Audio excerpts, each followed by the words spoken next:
realize like it's actually a privilege. I didn't realize. It's like, oh my goodness, being with my friends is actually, it's like a blessing. Yeah. Because it's like, okay, you made a mistake, let's do it again. I see. Hey guys, welcome to episode number 4, people. It's number 4. I'm so excited. It's number 4 of Just Be Liquor with your girl Joy. Guys, if you don't know what that means or who that is, that's me. Okay, that's me.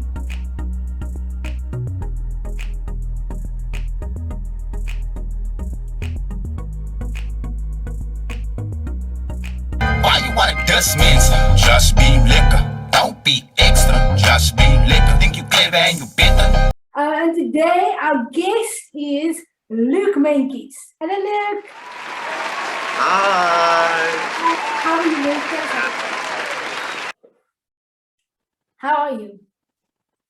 I'm good, and you? I'm good, thank you. All the better for seeing you. Okay, Luke, so you are going to tell the people in a moment who you are and what you do, okay? I'm going to give you the mic in a moment. But first of all they need to know about you right now is how we met. And that was through a music school, music center called Lambrecht, and we played in the same orchestra, just to give you some context. So that is how we know each other. And we happen to play the same instrument.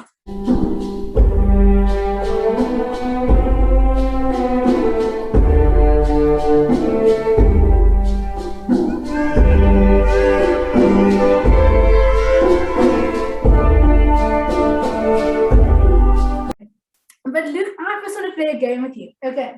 Now, I've never played this game before with anybody, especially not over Zoom.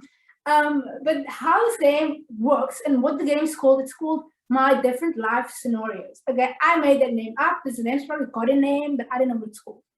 Okay, and I'm going to give you different occupations or jobs, and your job is to convince me why you are suited for the job. Do you get that? Okay, yes. This has got absolutely nothing to do with anything, but it's just a cool way to start. And the other caveat is you are on a timer. So what I'm going to try and do, I don't know. Can you see that? Yes. Okay, cool. Okay. So it's 15 seconds, right? Okay. You've got 15 seconds, okay? There might be some sort of delay, but that's fine. You've got 15 seconds to convince me of why you should be in different occupations. Okay. Your first occupation, Luke, is a street sweeper. Why should you be a street sweeper? Oh, that's easy. I'm very good at cleaning up. My parents always gave me chores to do when I was growing up, so I'm very good at cleaning up. I have a lot of experience in that field, so I'll be very good at that job. Perfect. Thank you, Luke. Oh, that was funny. Okay, cool. Next one. Why should you be a chef? Well, I'm actually very good at cooking, and I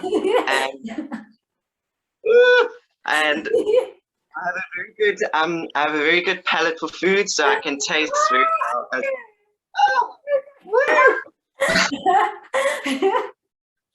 Oh man. Okay, next one. Why should you be a sign language translator? Well, I'm very good with my actions. I'm very good at making clear actions and using my hands to communicate as well. As you can see, I'm doing it right now. So, yeah. Okay, cool. We'll take that. Why should you be a lawyer? Oh, I love to argue. And the thing is, I don't stop arguing until I win. So okay. That will make a great lawyer. Yeah. Okay. And then last one. Why should you be a ballet dancer? Well, I'm good with moving my bodies. I did gymnastics when I was younger, so I'm good. I'm actually quite that. So I'll be very good at ballet. I'll be very good ballet dancer. Yeah. Great! Oh my word! Oh my word! No, Luke. Okay, so cool. So Luke, now the stage is yours. You can tell us who you are, where you grew up, where were you born, you have siblings, what's your favorite hobbies to do, that kind of thing. Who is Luke? Well, I was born in Cape Town in South Africa. Okay. I was born here, and I've been living here ever since. I haven't moved anywhere, and I am a violinist, as we know. Yes. And I'm 17 now, so I'm in my last year of school as well. Yeah. So I am currently in that phase of life, you know. Okay. And some of my hobbies, I like drawing. Okay. I do enjoy drawing. I can't say that I'm good at it, but I do enjoy drawing. Okay, cool. Do you have any siblings? I do. I have an older brother. He's 3 years older than me. Okay. Yeah. Okay, nice. Okay, Luke, so cool. Thank you for telling us all of that. So you did mention, I think that you are, or maybe you did not, that you are homeschooled. Okay. So I know this is something that's been like very fascinating for me. People that's been homeschooled. So can you quickly give us a day in the life of someone that is homeschooled? Oh, well, I think for every homeschool person, it's very different. You know, it's very different. You have a lot of freedom to set your own routine and all that. Okay. But a day in my life of being homeschooled, okay, would be like, so I wake up at around 6 or so in the morning, and then I try to start school at 8 o'clock. Okay. And then I work all the way to lunchtime, which for me is 1 o'clock. Sometimes I'll finish a little earlier than that if I'm having a good day with my work and all that. Okay. And then after lunch, I will, I'm basically free then to do what I want. So then I have, basically I just work in the mornings. So that's like a day.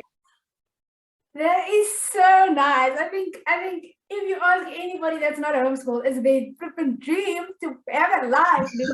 But Luke, okay, so you've taken us through a day in the life, okay? But now tell us quickly, and I think we can obviously from our own minds gather some of the pros and cons, but from your experience, what has been some of the advantages of being homeschooled and what has been some of the disadvantages of being homeschooled? Well, let's start with the advantages. So, some of the advantages of being homeschooled is, again, you have a lot of freedom to set your own routine for yourself and all that. And it's also, I would also say one of the advantages is like, you can work at your own pace with the work. Like, okay. I don't have to necessarily complete this amount of work for the next day, you know, because it's, you know, like I don't get homework basically. I see. Oh, word, it's the life. It's the life. Personally, it's the life. Yes. And then some of the cons, I would say like having to learn how to be self-disciplined, because if you're not self-disciplined as a homeschooler, you don't get your work done, you know. And it's like, I would say that's like a disadvantage almost, you know, if you're not self-disciplined. To learn that it can be a very it can be a very hard thing to do, because you know, when I was my parents first started homeschooling me when I was like in grade 1, so I was homeschooled from a very young age. And at such a young age, you don't want to do work, you know. I had no discipline at all. And so that was something I had to learn, you know, being homeschooled and all that. So that's something that I had to learn. And then another con I would say is definitely I would definitely say like the having like people around you, you know, like at school, you go to school, there's people there, you can talk to people and all that. I definitely say that's like a con for homeschooling. But at the same time, you've also got to think like, so like for me, I've been part of like these other groups and all that outside of like a school environment. I've been part of like all these other groups where I can make friends there and all that. Yeah. So it's like, well, that is a con, you know, it depends. Like for me, I wouldn't say that was a con for me necessarily growing up because I was part of those groups, you know, and you also get homeschooling groups out there where Okay, you like, I didn't know that. where you can meet other homeschooled kids and you can talk and all that and make friends there. So yeah, that's like but that would be, I would say that's a con though, because yeah, you especially feel that if you've been in a school environment, you Yeah. know, before, and then you come into homeschooling, you will feel that it's like, oh my goodness, like I'm not seeing people anymore, like I'm not seeing my friends anymore. It's like, so it'll feel weird. So yeah, it's definitely, that's definitely another con of being homeschooled. Okay, yeah, no, I think definitely, I think homeschooling is something that I think if you, I mean, I don't know, maybe if you do it, because I think it's better to do, like, as you said, from a young age, despite the fact that at that young of an age, you don't want to work like someone that is homeschooled that have to work, you know. But I feel like it's better to start younger because then it's not kind of like the shock to the system when you have experienced normal school and then you come to homeschool and then it feels like you're missing people around. Yeah, no, definitely. Yeah. Luke, I mean, how do you think if you were, do you think at all in any way you would have been different if you were not homeschooled? Do you think you would have been a different being? Um, I don't know. Hey, I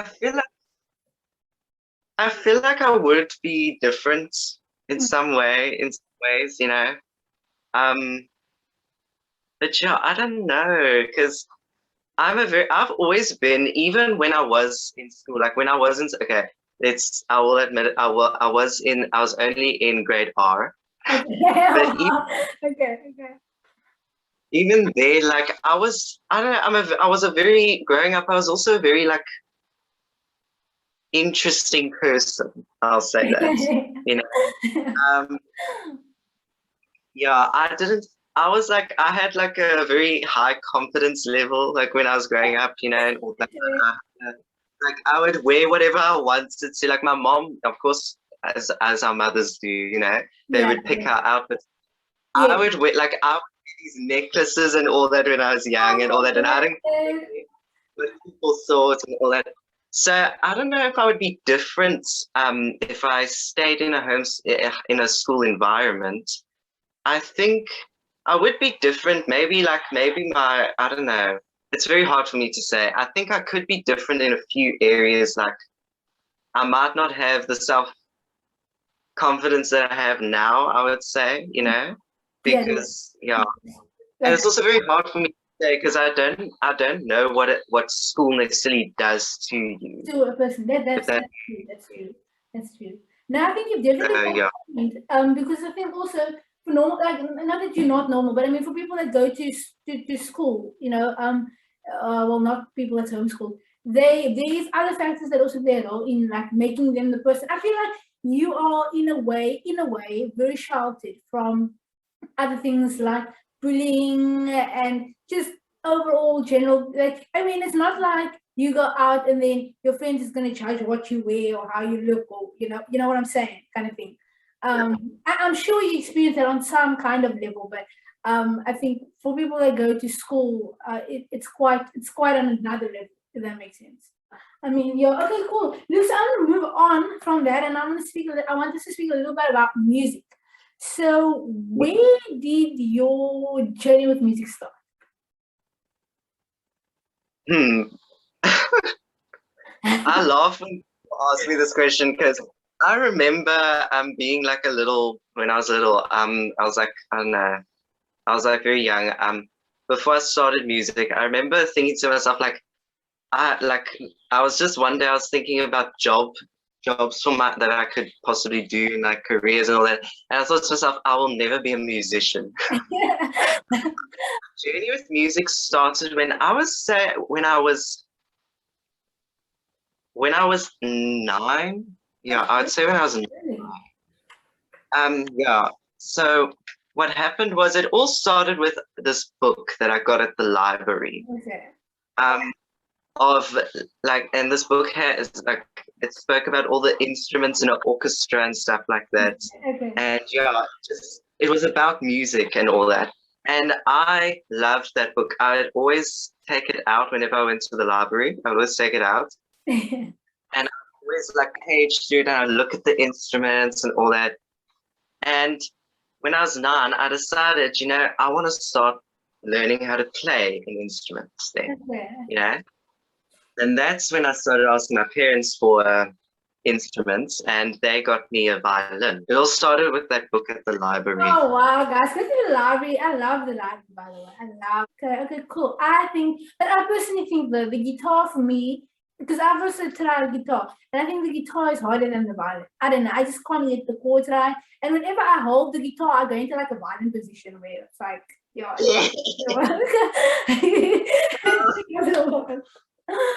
yeah. Anyway, you've been playing violin for a few years now. Can you maybe, from your experience of playing the violin, but you can speak about instruments in general, or you can speak to the violin specifically, what do you think for people that are maybe thinking of starting to play an instrument, or what do you think are some of the advantages and disadvantages of playing a musical instrument, especially starting as young as you did?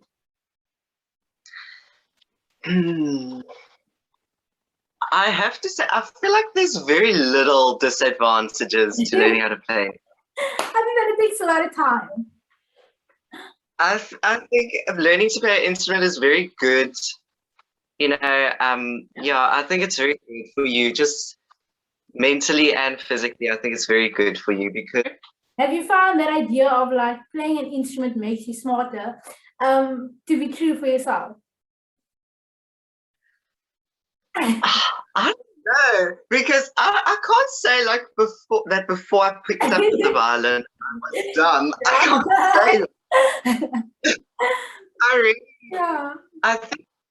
I think learning an instrument, I think any instrument, not just violin even, just like any instrument, it teaches you certain skills. Like it teaches you to have like these certain like, one thing is endurance. It teaches you to and it also teaches you like to be consistent with your with your practice and all that. It teaches you more like things like that. Yeah. I don't know if it necessarily makes you smarter. Anyway.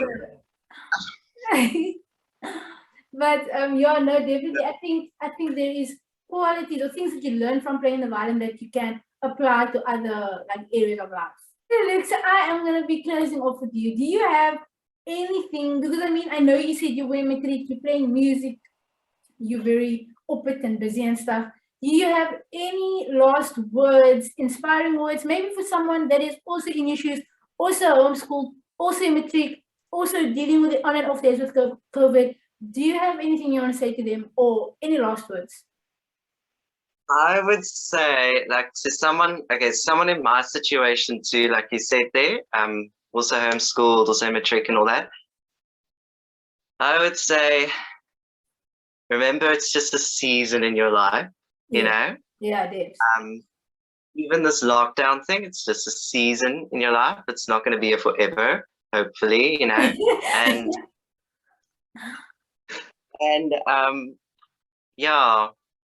that would be it. Yeah. Great. Thank you so much, Luke. It was great having you on the show. I really, really, really appreciate you. Thank you so much. Thank you for having me. No, it's my. I must say thank you to you. Really, I am so grateful for having you. And guys, this is episode number 4. Can't you believe it? It's episode number 4. 5's coming soon. This is episode number 4. And if you haven't seen episodes 1 through 3, it's on YouTube, it's on Facebook. And guys, guys, like if you watch a video, go give it a like or something. You can subscribe, you can like, you can share, you can comment. There's so many things you can do. Pick one and do it, okay? If you don't like, if there's something in the video you didn't like, please also let me know in the comments so I know how to be lekker. Okay. So that is it. This is episode number 4. See you later. Bye.